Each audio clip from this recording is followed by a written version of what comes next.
नमस्कार दोस्तों, कैसे हो आप सब। आप सभी का स्वागत करता हूं आपके अपने चैनल टेक्निकल राहुल पर। जैसा कि यहां पर देख सकते हैं, ज़मीन का रजिस्ट्री कराने के लिए आपकी पूरी प्रक्रिया इस वीडियो में जानकारी मिल जाएगी। ए टू जेड जानकारी आपको मिलने वाली है। अगर आप ज़मीन रजिस्ट्री कराने जा रहे हैं तो आपको जो है इस वीडियो पर लास्ट तक बना रहने है, क्योंकि जो है नया नियम लागू हो गया। यहाँ पर बतला दे सारी आपको कैलकुलेशन, डॉक्यूमेंट, स्टाम्प, दस्तावेज कौन कौन लगने वाले पूरे आपको जानकारी मिलने वाली है। अगर आप जाते हैं जो है ज़मीन की रजिस्ट्री कराने के लिए तो आपको जो है बहुत सारे जो है डॉक्यूमेंट की आवश्यकता पड़ती है। उसमें क्या क्या लगने वाला है मैं आपको बतलाने वाला इस वीडियो में, जो कि नया नियम निकल कर आ गया है। बस इस वीडियो में लास्ट तक आपको बने रहना है। अगर चैनल पर नए हैं तो नीचे लाल बटन दिखाई दे रहा है, जाकर दबा दें, बेल आइकन को ऑन कर दीजिएगा, ताकि कोई भी ऐसा ज़मीन से संबंधित वीडियो अपलोड किया जाएगा सबसे पहले आपके पास जाएगा और जो है इसका लाभ आप उठा पाएंगे। चलते हैं वीडियो को स्टार्ट। आपको मैं इस आर्टिकल के माध्यम से ए टू जेड जानकारी देने वाला हूँ, बस आप इस वीडियो पर लास्ट तक बने रहिएगा। यहाँ पर बताया गया इस आर्टिकल में कि रजिस्टर लैंड प्रॉपर्टी यानी जमीन रजिस्ट्री के बारे में बताया गया। जमीन का रजिस्ट्री एक अत्यंत महत्वपूर्ण जो है कानूनी प्रक्रिया जो किसी भी संपत्ति के स्वामित्व को कानूनी मान्यता जो है प्राप्त कराती है। यह प्रक्रिया न केवल खरीद और विक्रेता के हितों की रक्षा करती है, बल्कि भविष्य में किसी विवाद से बचाने के लिए आपको रजिस्ट्री की प्रक्रिया अपनाई जाती है। रजिस्ट्री के माध्यम से जमीन का स्वामित्व आधिकारिक रूप से एक व्यक्ति से दूसरे व्यक्ति के हाथ में जो है हस्तांतरित किया जाता है। ठीक है, इस आर्टिकल के माध्यम से बताया गया है।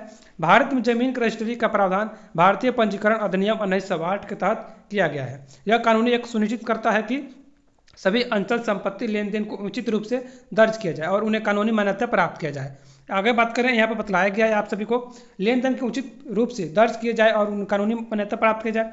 रजिस्ट्री में प्रक्रिया में कई चरण शामिल, जिसमें दस्तावेजों की जानकारी, स्टाम्प शुल्क भुगतान और सब रजिस्टर कार्यक्रम पंजीकरण शामिल है। यानी सब कुछ आपको इस वीडियो में बतलाया गया है इस आर्टिकल के माध्यम से। बस इस वीडियो में लास्ट तक देखते रहिए, इस आर्टिकल को आप भी पढ़ सकते हैं। सबसे पहले इस आर्टिकल में बात किया गया है कि जमीन की रजिस्ट्री क्या है। यहाँ पर बतलाया गया है जमीन की रजिस्ट्री क्या होता है। चलते हैं यहाँ पर बात करने। अगर वीडियो को लाइक अभी तक नहीं किया तो प्लीज़ वीडियो को लाइक कर दीजिएगा, और चैनल को सब्सक्राइब नहीं किया तो जो नीचे लाल बटन दिखाई दे रहा है दबा दीजिएगा और बेल आइकन को ऑन कर दीजिएगा।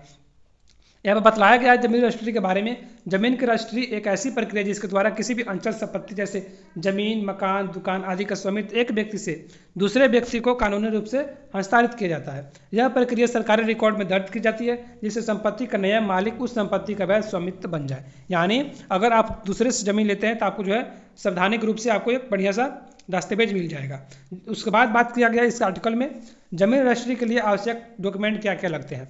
यहाँ पर बताया गया है कौन कौन जो डॉक्यूमेंट लगने वाले हैं आप सभी के। यहाँ बताया गया है कि जमीन की रजिस्ट्री कानून कराने के लिए एक महत्वपूर्ण दस्तावेज की आवश्यकता होती है। इन दस्तावेजों को सावधानीपूर्वक तैयार करना चाहिए, जो कि यहाँ पर आपको पॉइंट पर पॉइंट यहाँ पर बतलाया गया है। सबसे फर्स्ट पॉइंट पर बतलाया गया है कि पहचान प्रमाण, यानी खरीदार और विक्रेता दोनों के लिए आधार कार्ड या पैन कार्ड या वोटर आईडी आपके पास होना आवश्यक होना चाहिए।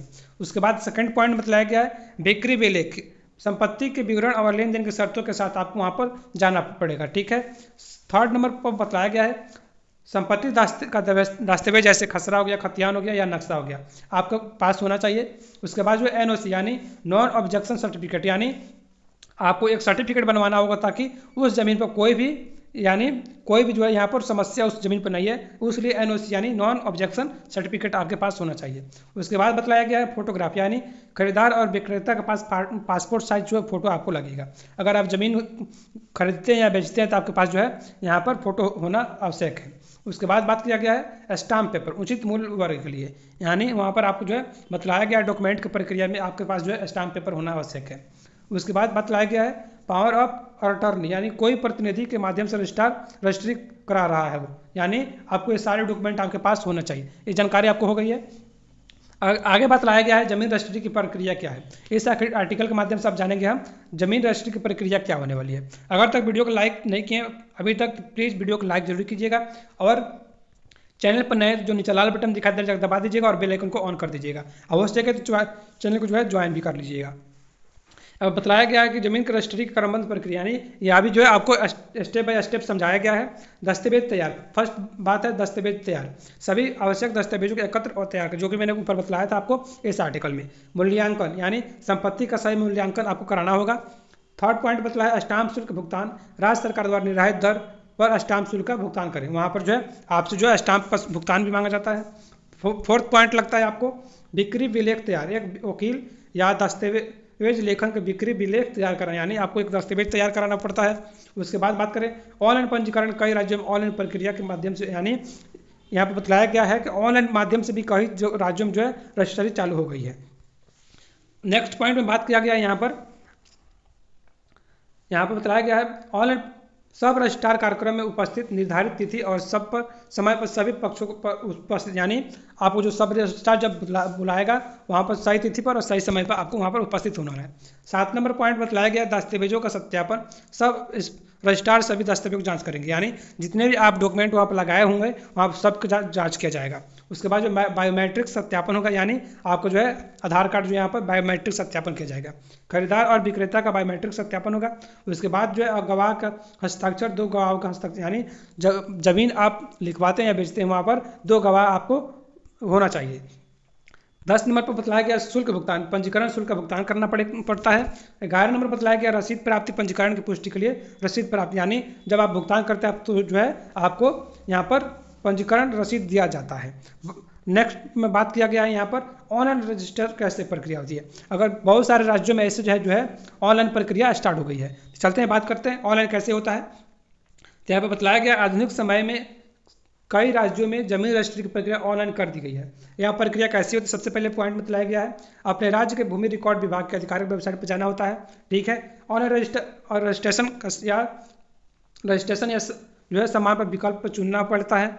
उसके बाद बताया गया है यहाँ पर समान विवरण भरे और दस्तावेज अपलोड करें। यहाँ पर जो है आपको पूरा ऑनलाइन प्रक्रिया बताया जा रहा है, जो कि बहुत सारे राज्यों में कर दिया गया है। उसके बाद आपको ऑनलाइन पेमेंट करना होता है, अपॉइंटमेंट भी बुक करना पड़ता है। उसके बाद जो है आपको निर्धारित तिथि पर सब रजिस्ट्रार के कार्यक्रम में जाना पड़ता है, वहाँ पर आपका रजिस्ट्री हो जाता है।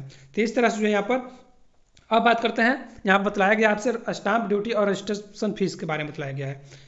फी कैसे लगता है तो बताया कि यहाँ पर आपको जमीन की रजिस्ट्री में 2 प्रमुख खर्च होता है, स्टाम्प ड्यूटी और रजिस्ट्रेशन फीस। यहाँ बताया गया आपको स्टाम्प ड्यूटी यह संपत्ति के मूल्य का 1% होता है। उदाहरण के लिए बात करें तो आपका यदि किसी राज्य में स्टाम्प ड्यूटी 5% है और संपत्ति का मूल्य 10 लाख रुपया है तो आपको जो 5% के हिसाब से 50,000 रुपये वहाँ पर पे करना पड़ेगा।